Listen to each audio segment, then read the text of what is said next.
and I'm feeling good. I'm feeling good. This happened when we were defatting. I thought everything was fine. Then I ran to the kitchen.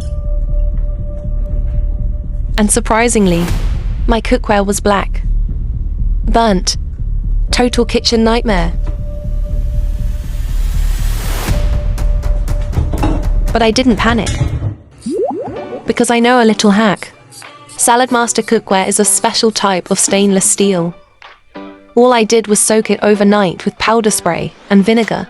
Washed it. Cleaned it thoroughly with powder spray and tissue. No need harsh scrubbing.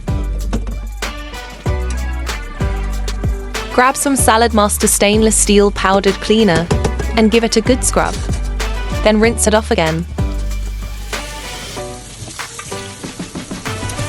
And look at this.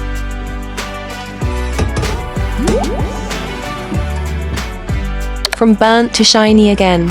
Good as new. Kitchen fails happen. Quality cookware makes recovery easy.